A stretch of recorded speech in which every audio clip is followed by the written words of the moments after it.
Good evening, everyone, and welcome to another round of sound. Year number 25. Believe it or not, the #1 Cochran Sports Showdown rolls on. I'm Bob Pompeani. We have a lot to get into tonight, including Jaromir Jagr, the ceremony, which was fantastic, the injury to Jake Gensel, the Steelers made some roster moves, Pitt is on the rise, and Henry Davis may be going back down to the minors.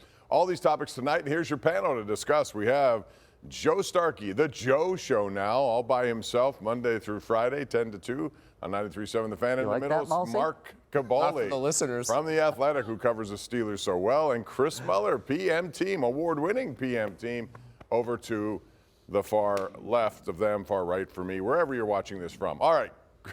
In a mirror, it's really messed up if you have the TV on there. It is. Let's get into Jagr, because I thought the Penguins, the one thing they really do is know how to throw these kind of celebrations. They do it well. It's spiced in there with videotape, some of the stuff that's gone on. Joe, when you think of Jaromir Jagr, first thing that comes to mind, and what did you think of what you saw here tonight?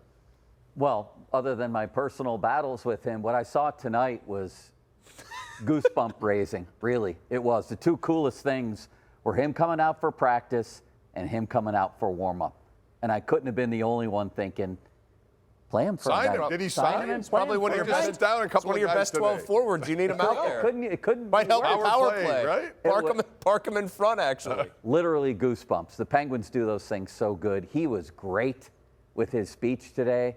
But, man, him coming out on the ice was just something else. Yeah, I didn't expect that. I don't think many people did, Chris. No, that was a great part. I mean, seeing his mom get choked up at the end, I thought was probably the emotional high point in that way. It made me wish it was an awesome ceremony, and like you guys all said, they do better than anybody in the city. Of the teams in town, they do these the best.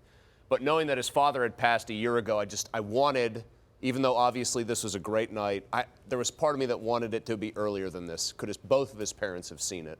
But it was phenomenal. He probably could go out there and give them 5 minutes. Let's be honest. He could play special teams for them. He could go out on their second power play right now, sit on the half boards, and run that power play. He's 52, and he has a 26-year-old girlfriend, Mark. I mean, come on. Apparently she knows about everything about his life, right? What he said. You know, that was, by the way, he had some great zingers. I don't think he was trying to do it. Oh, no, I think she's too young to I hope, she's 29. She doesn't really remember me playing for the team. We're like, I don't know if I have enough time to do this, but it's my night, so I will. First thing I thought of how old I am, you know. Jagr's 1990. You know, I'm like 15, 16 years old, and thinking of a guy that, you know, when hockey was hitting big right at that point, maybe a couple years before that. But what was nice was, I think, was there was a whole generation that just heard Jagr. They never really knew him. They see some video clips of him, but to put it in that perspective, and unless you're, you know, 30 or older, 35 or older, you never really understood what he did for the Penguins, and I thought that was huge for him. But my best memory of him had to be the 90, what was that, first round of the Patrick Division? Flipping off John McClain, scoring Game 6, and it was all over from there. Who knew Kaboly with hockey? Oh, John McClain, not that. I would say stick to hockey, Kaboly, but that was pretty good. Something and I was 14 or 15. I was reading the sports pages every day religiously when this was going on. Something that they talked about in the montage, and I couldn't tell if they gassed it up a little. So Joe, you and Bob especially might know the idea that the Devils series basically saved them by getting them an extra round. Yeah. Like I don't remember as a 14-year-old back then who obviously cared about it, but maybe was not reading some of the nitty-gritty or didn't understand it, that was that significant. No, that was his Willis Reed moment. It really I knew the game it was, but I didn't understand what was, I guess, going on behind the scenes, like how significant they portrayed them winning that series to actually be. That was wild. Everything moving. It kept everything in focus. What they had to do. You were 14? 1999, yeah. And to see Mario there. Oh, I thought you were talking about the Devils series in '99. Okay. Yeah. I'm thinking, he was for people so I'm 38, so I was 6 for the first cup, 7 for the second one. You all knew Lemieux, no matter how little you were, but they had so many great players on the first team, Coffey, and then they had Francis. But you knew Jagr as the second guy, even though he hadn't ascended yet to those superstar heights in his first 2 years. Yeah. You knew who he was if you were a little kid. We're short on time here, so I want to get this in about Jake Gensel, because that was the thing. I mean, Jagr's ceremony was great.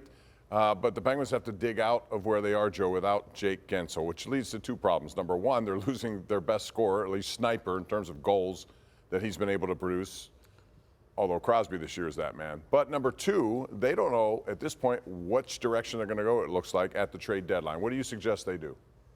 Same as before, which is if you can find a hockey deal, and he's looking for top dollar with no discount, try to make a trade is what I would do.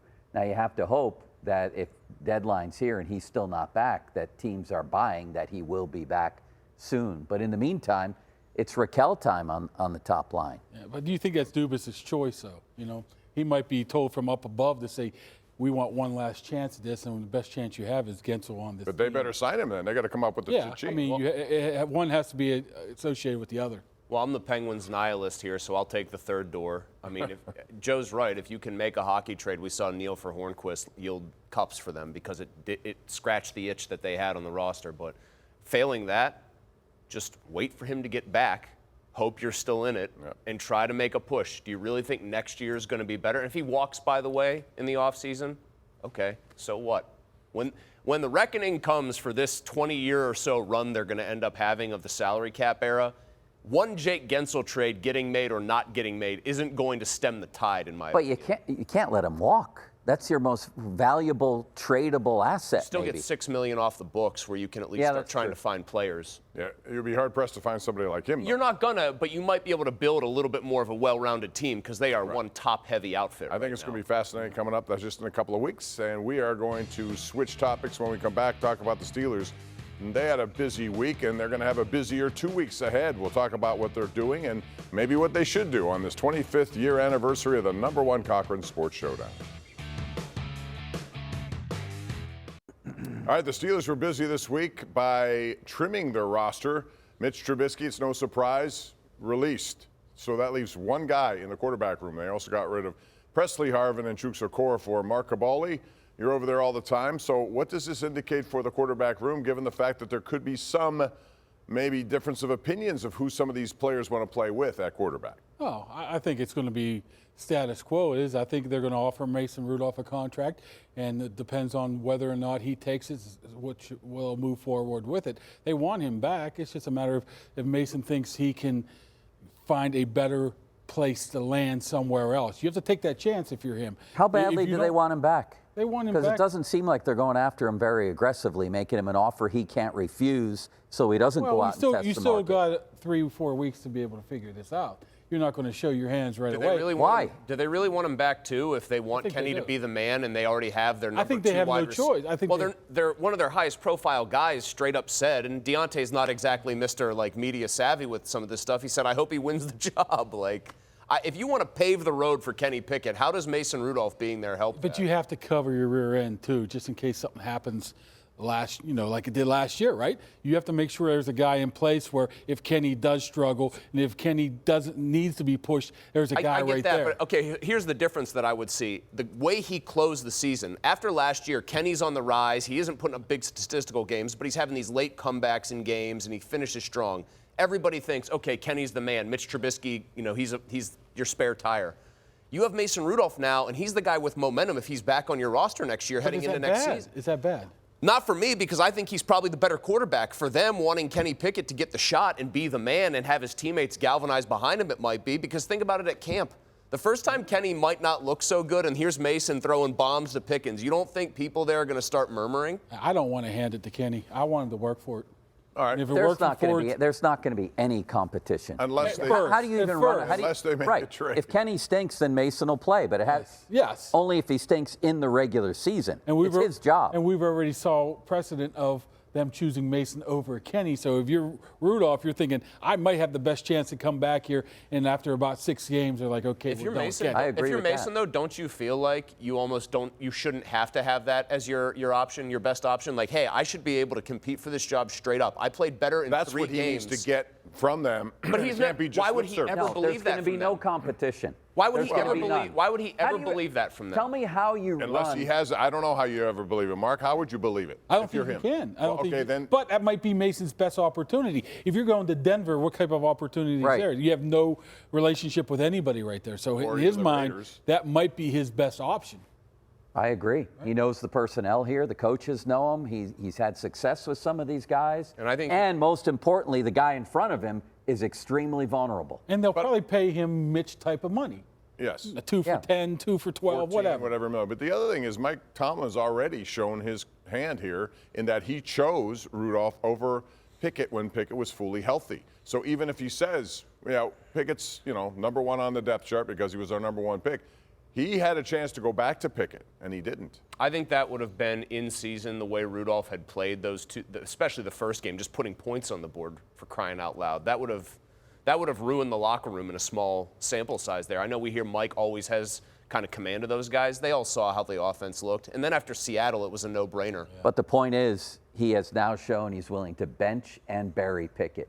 Yes. So he'll do it again. I wonder, the most interesting thing to me if Rudolph comes back, because I'm with Joe, I don't think there will be a competition. Kenny's going to get the chance. I'm with you, too, in that sense. How short's the leash? They start 1-2 or 1-3. That's the question. They start 1-2, and he looks bad in the win and worse in the losses.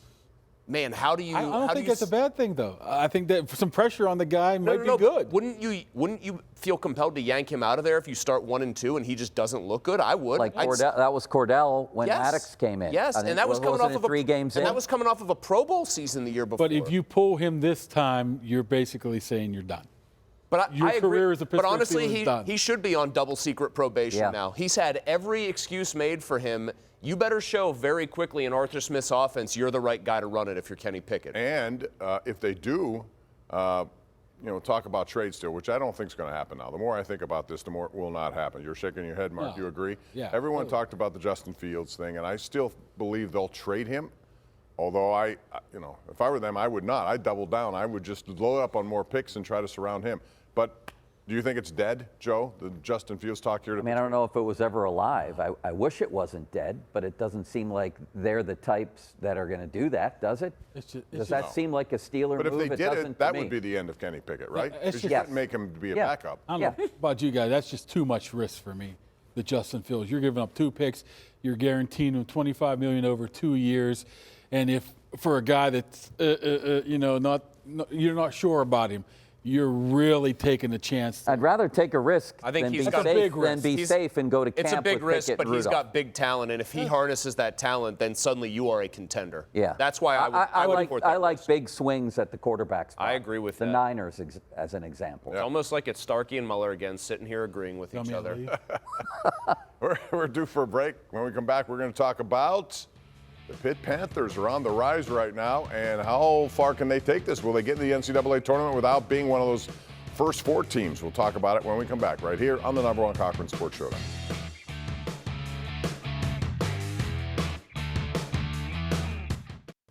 There was a time where it looked like Pitt's season would be headed in the wrong direction. There would be no NCAA tournament, and then they went to Duke and beat the Blue Devils at Cameron Indoor, and that has really ignited them. They've won now 7 of 8, including last night, blowing out Louisville. So here they are now looking at an opportunity. They've moved up all these different lists. Joe, are they a tournament team, and what has to happen to make sure they are? Man, they look like one. We were just talking about that. A win at Clemson would help. Here's 2 things I want to say about Pitt. One is that I think this is potentially the best offensive team of the 21st century at Pitt, the one that could do the most damage if they get there. 2, I thought Jeff Capel did the best coaching job in this town last season, and it looks like he might do it again. Capel deserves a ton of credit. I'll co-sign probably both parts of that, but especially the second, and that's that he had patience with these freshman guards. He didn't blink when it started to get to be a struggle for Carrington. Then, I don't know, Joe and I know, Kaboly too, don't want to exclude you from this, but Joe and I have always bonded over college basketball and basketball in general, and I think when they have Jalen Lowe running the point and Carrington, who came in as a combo guy, gets to run off the ball a little bit, they're a lot more dynamic. Leggett's a nice rotational piece, but sometimes when we talk about all this, we miss the forest for the trees here. Exactly. Blake Hinson is unbelievable. The guy just scored 41 points. He's the best offensive player, maybe. They have pure offensive talent they've had this whole century.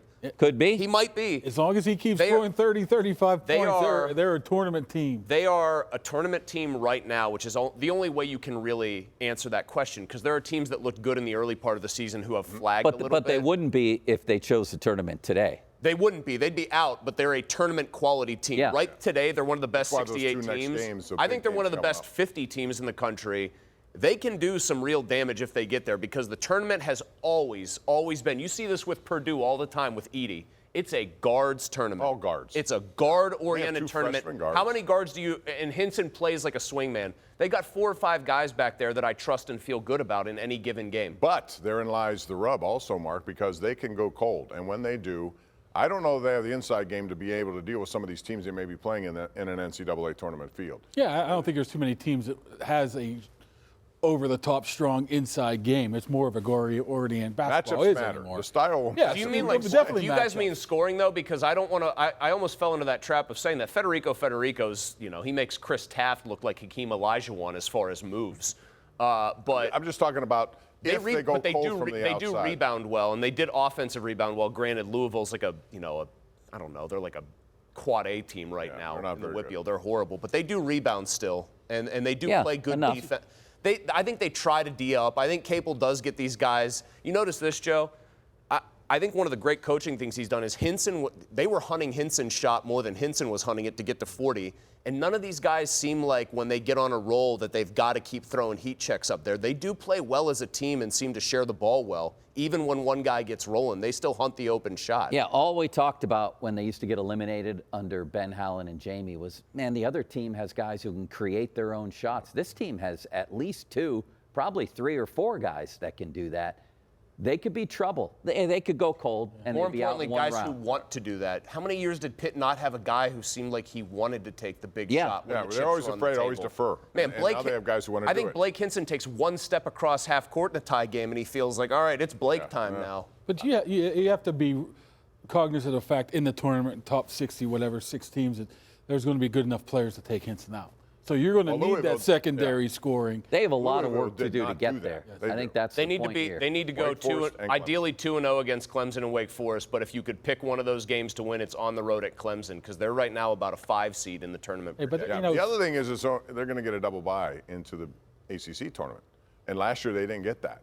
That takes away one game you have to play. I think it improves your chances of maybe. one last thing about Capo. I mean, that's 2 years in a row now that they started off slow and turned into a very, very good team late. So Yeah. got to give him some props. Absolutely. As well. One insane wild card for if they make a tournament run, Diaz Graham, just as like a random stretch. I know He's fun to watch. but I mean, he's He another can take guy. it out and shoot it from 20 Right, feet. he's the kind of like random guy. It's not going to be somebody outside of Hinson who scores 32 in a game and carries them. It's going to be somebody chipping in 12 or 13 in a big spot for them. We're due for a break. We'll take it and come back, talk about why Henry Davis may be headed to the minors. We'll talk about that next, right here on the #1 Cochran Sports Showdown.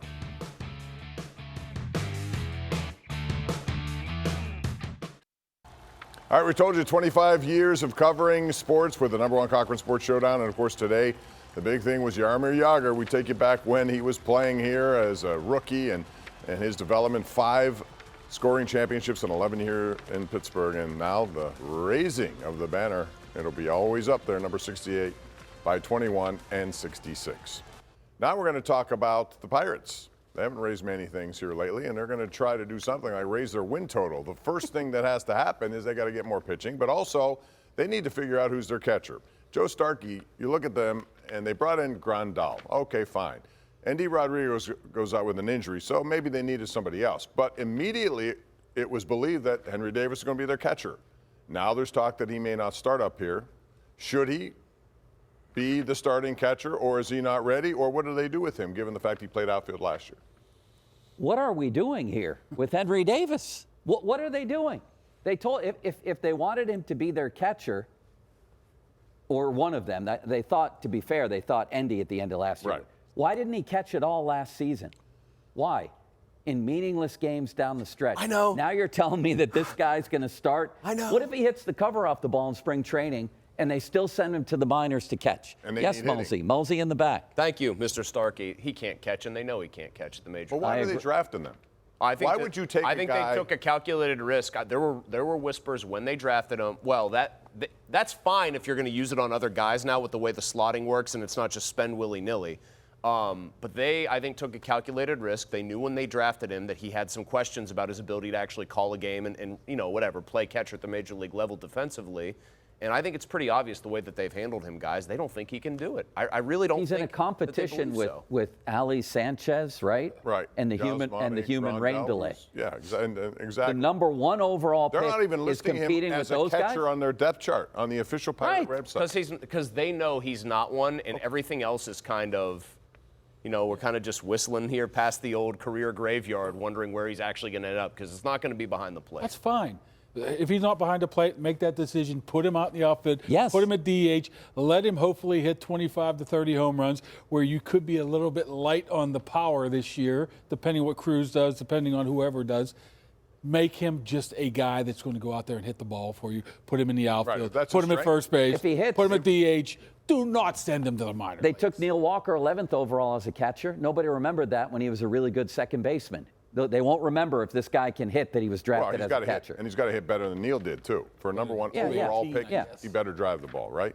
He needs to hit 30 home runs to 35 home runs and hit about 285, 290. Get on base. If you do that, it doesn't matter where he Be a 900 OPS player. I don't care if you're never picking up a glove again. Right. All right. Now, ladies and gentlemen, it's time to say lights, camera, offers.